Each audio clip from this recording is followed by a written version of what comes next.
વલસાડના ભાજપના સાંસદ ધવલ પટેલે જે નિવેદન આપ્યું છે કે આગામી દિવસોમાં આમ આદમી પાર્ટીમાં અનંત પટેલ જોડાવાના પ્રયત્ન કરી રહ્યા છે, તે નિવેદન સામે હવે ધારાસભ્ય અનંત પટેલે પોતાનું મૌન તોડ્યું છે ને સાંસદને ઝૂઠાલાલ કહીને શું કહ્યું, વિગતે વાત કરીએ.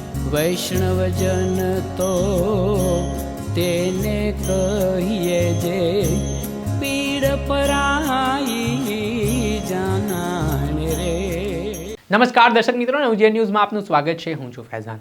ફરી એકવાર વલસાડ જિલ્લાનું રાજકારણ જબરદસ્ત ગરમાઈ ચૂક્યું છે. સાંસદ ધવલ પટેલ અને ધારાસભ્ય અનંત પટેલ આમને સામને જોવા મળી રહ્યા છે. આક્ષેપ પ્રતિ આક્ષેપનો દોર જોવા મળી રહ્યો છે અને થોડાક દિવસ પહેલા જે ધારાસભ્ય અનંત પટેલે ભાજપ અને આમ આદમી પાર્ટીમાં ગાબડું પાડવાની જે વાત કરી હતી તે બાબતે સાંસદ ધવલ પટેલે પ્રતિક્રિયા આપી હતી ને આમ આદમી પાર્ટીમાં અનંત પટેલ જોડાવાના પ્રયત્ન કરતા હોય તેવા આક્ષેપો અને દાવો કર્યો હતો. આ ઘટનાને લઈને હવે ક્યાંક ને ક્યાંક અનંત પટેલે આ બાબલે મૌન તોડ્યું છે અને સાંસદ ધવલ પટેલની આ વાતને પાયાવિહોણી ગણાવી છે અને તેમને ઝૂઠાલાલ કહીને સંબોધ્યા છે. પહેલાં તો સાંભળો અનંત પટેલે શું પ્રતિક્રિયા આપી છે આ મામલામાં તે. સાંસદને અમારા વિસ્તારમાં ઝૂઠાલાલનું નામ એટલા માટે જ તો આપવામાં આવ્યું છે, બધી કોઈ પણ વાત પાયાવિહોણી અંગત સૂત્રોના આધારેની વાત કરે છે, પરંતુ અમે સામાજિક કાર્યક્રમમાં ચેતરભાઈની સાથે દેખાય છે.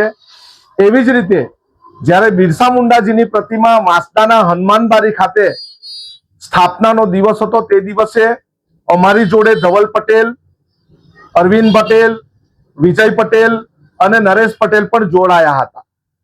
એટલે કોઈ વાત તથ્ય વગર કરવી અને પૂરી જૂઠી કરવી એ આ સાંસદની આદત છે.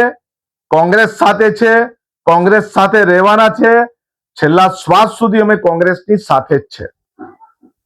આપણે સાંભળ્યા હતા ધારાસભ્ય અનંત પટેલ, જેઓ હાલ કોંગ્રેસના વાસદાના ધારાસભ્ય છે અને જે રીતે આ સમગ્ર મામલો છે તેમાં ધારાસભ્ય ચૈતર વસાવા સાથે તેઓ અવારનવાર જોવા મળે છે. તે મામલે પણ તેમણે કહ્યું કે સામાજિક કાર્યક્રમ હોય ત્યારે પક્ષ એક બાજુ મૂકીને સમાજ માટે લડત આપવાનો જ્યારે પ્લેટફોર્મ હોય ત્યારે અમે એક જોવા મળીએ છીએ. પણ તેમણે જે સાંસદે મોટો દાવો કર્યો છે તે દાવો ફગાવ્યો છે અને તેના જ કારણે રાજનીતિ તેજ બની છે. દર્શક મિત્રો, આવા જ નવા વિડીયો સાથે આપણે માહિતગાર કરતા રહીશું, એટલે નવજીવન ન્યૂઝ જોતા રહો.